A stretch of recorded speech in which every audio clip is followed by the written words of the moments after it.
पूरे देश में अभी एयर पोल्यूशन का इशू चल रहा है। इस इशू को लेकर अलग अलग क्रिएटर्स ने वीडियो बनाई।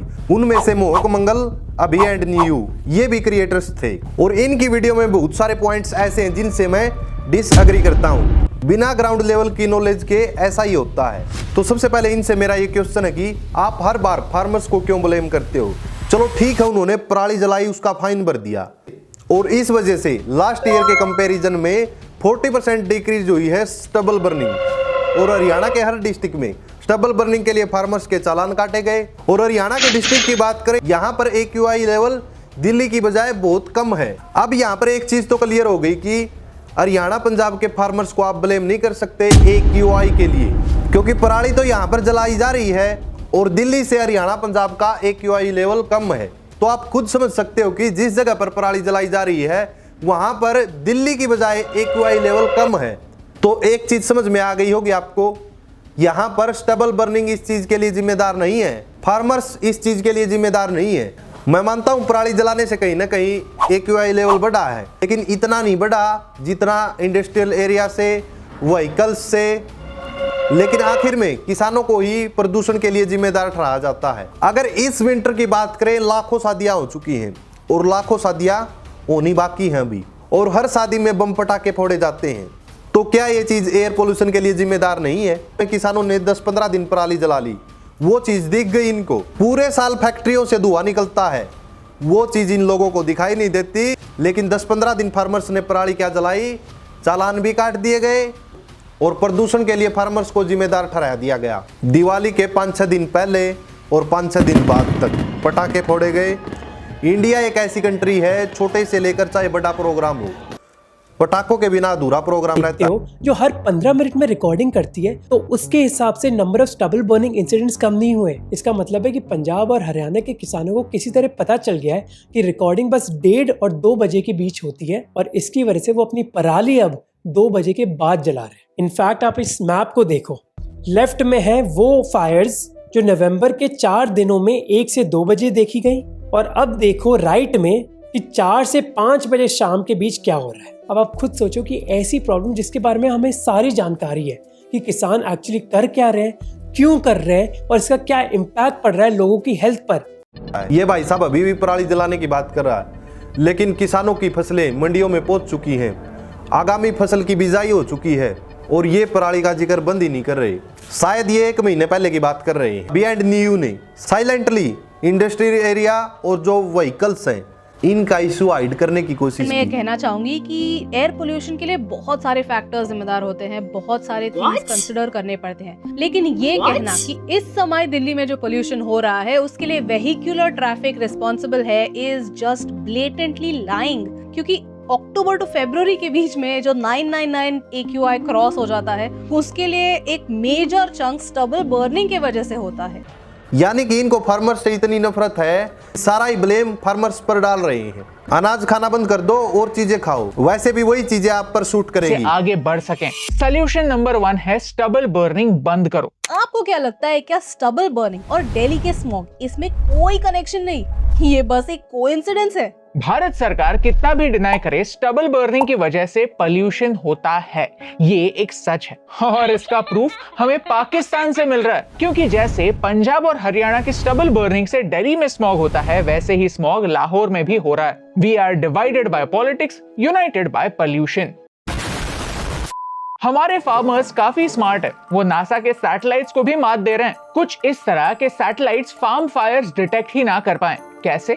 एक सैटेलाइट मूव होता रहता है और फार्मर्स को पता है कि अगर 2 बजे के बाद आग लगाई तो सैटेलाइट्स डिटेक्ट नहीं कर पाएंगे, तो आग 2 बजे के बाद ही लगती है। मेरे भाई ज्ञान बहुत अच्छा आपको, लेकिन एक चीज पूछता हूँ, आपके घर में AC कितनी है? आपके घर में व्हीकल्स कितने हैं? तो क्या उस चीज से एयर पोल्यूशन नहीं फैलता? तो आप हमारे पूर्वजों की देसी चीजों पर सवाल उठा रहे हो। चलो मैं मानता हूँ कहीं ना कहीं वो चीज कुछ % तक इफेक्ट करती है, लेकिन पुराने टाइम में लोग इन्हीं चीजों को यूज करते थे और आज की जनरेशन से कई गुना ज्यादा हेल्दी रहते थे। आज भी कई हाउस होल्ड्स में लकड़ी, गोबर या कोयला जलाकर चूल्हा चलता है, जिससे PM 2.5, PM 10 और नाइट्रोजन ऑक्साइड रिलीज होता है। जो घर LPG सिलेंडर्स के बजाय सॉलिड फ्यूल्स का इस्तेमाल करते हैं, वहाँ TB के चांसेस बढ़ते हैं। और देश का ऑलमोस्ट आधा पॉपुलेशन आज भी बायोमास का इस्तेमाल कुकिंग के लिए करता है। यस, कई घरों में एलपीजी सिलेंडर्स तो आए हैं, लेकिन उनका यूज हाउस होल्ड कुकिंग के लिए लोग करते ही नहीं। कुछ लोगों ने अपने घर का कनेक्शन कमर्शियल यूज के लिए करना स्टार्ट कर दिया, यानी वो सब्सिडाइज रेट्स पर अपना बिजनेस चला रहे हैं, घर वालों की सेहत के साथ भी खेल रहे हैं और पोल्यूशन भी कर रहे हैं। मूल मुद्दा यही है कि एलपीजी सिलेंडर तो आया, लेकिन लोगों की इनकम नहीं बढ़ी, तो लोगों ने अपने कनेक्शन से थोड़ी एक्स्ट्रा इनकम बनाने की कोशिश की। मेरे हिसाब से आपने इन चीजों की आड़ में जो मेन इश्यू है उनके सॉल्यूशन को हाइड कर दिया।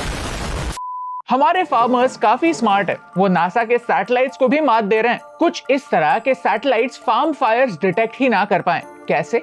एक सैटेलाइट मूव होता रहता है और फार्मर्स को पता है कि अगर 2 बजे के बाद आग लगाई तो सैटेलाइट्स डिटेक्ट नहीं कर पाएंगे, तो आग 2 बजे के बाद ही लगती है। मैं एक किसान का बेटा हूं और मुझे सब कुछ पता है। उसका भी एक रीजन है, क्योंकि किसान सुबह शाम पराली इसलिए जलाता है ताकि उसको पता चल सके कि आग कितनी दूर तक गई है और किस साइड तक गई है और कोई एक्सीडेंट होने से बच सके। इसलिए किसान सुबह शाम पराली जलाता है। स्टबल बर्निंग वाला इश्यू तो आपने बता दिया, लेकिन इसका सोल्यूशन कौन बताएगा? चलिए मैं बता देता हूं। सबसे सिंपल सोल्यूशन है 500 एकड़ पर मशीन, और ये मशीन पंजाब में है। 6000 एकड़ की पराली को उठाने में एक मशीन को लगभग 20 से 25 दिन का टाइम लगेगा, और जितनी ज्यादा मशीनें होंगी उतनी ज्यादा जल्दी पराली उठाई जाएगी। एक और चीज बता दूं, किसान अपनी खुशी में पराली नहीं जलाता, बल्कि अपनी मजबूरी में पराली जलाता। स्वास्थ्य के लिए हानिकारक है। अभी ये देखो, इसके ऊपर बारिश पड़ गई है पराली के ऊपर। हमने पशुओं के लिए हरा चारे में मिलाने के लिए रखना था, तो अभी ये पूरा खराब हो गया, इस पे मिट्टी चढ़ गया है। अभी क्या करेंगे, इसको कैसे निकालेंगे? 2 किल्ला मेरी जमीन है, मेरे पास इतना नहीं है, पैसा नहीं है कि मैं हैवी मशीनरी से इसको नीचे गला दूं, जहां मैं इसको कहीं बाहर निकाल के रख लूं। The repercussions of stubble burning. दूसरा सबसे बड़ा रीजन ये होता है कि किसान को आगामी फसल की बिजाई जल्दी से जल्दी करनी होती है और जल्दी से एक्शन लेना पड़ता है, और इसके लिए उनको टाइम बचाना होता है। इसलिए पराली जलाने का दूसरा रीजन ये भी है। होटल और ढाबों के बाहर हर रोज कचरे का ढेर जलाया जाता है और उसमें ज्यादातर पॉलिथीन होता है। मेरा सभी क्रिएटर्स को चैलेंज है कि हर एक क्रिएटर 10 पौधे जरूर लगाए, क्योंकि 20-25 पौधे तो मैंने खुद ही लगा दिए, तो क्या वो क्रिएटर्स 10 पौधे नहीं लगा सकते? अगर एक क्रिएटर 10 पौधे लगाता है, ऐसा करके हम करोड़ों पौधे लगा सकते हैं। और मैंने भी मेरा एक टारगेट रखा है, जो कि मैंने बहुत पहले से सोच रखा था। वो टारगेट मैं 2025 में पूरा कर लूंगा। 1 लाख पौधे लगाने का टारगेट मैं 2025 में पूरा कर लूंगा। ये थोड़ा टफ है, लेकिन इम्पॉसिबल नहीं। बहुत सारे लोग कहते हैं इंडिया में पेट्रोल और डीजल के व्हीकल्स बैन होने चाहिए, क्योंकि कहीं ना कहीं पेट्रोल और डीजल वाले व्हीकल्स से एयर पोल्यूशन होता है। इनकी जगह हम इलेक्ट्रिक व्हीकल यूज कर सकते हैं, बट मेरे हिसाब से इंडिया में अभी तक इलेक्ट्रिक व्हीकल टेक्नोलॉजी इतनी अच्छे से एस्टेब्लिश्ड नहीं हुई है जिससे कि पूरे इंडिया में इलेक्ट्रिक व्हीकल रन हो सके। इसलिए अगले कई सालों तक हमें पेट्रोल और डीजल के व्हीकल्स ही देखने को मिलेंगे।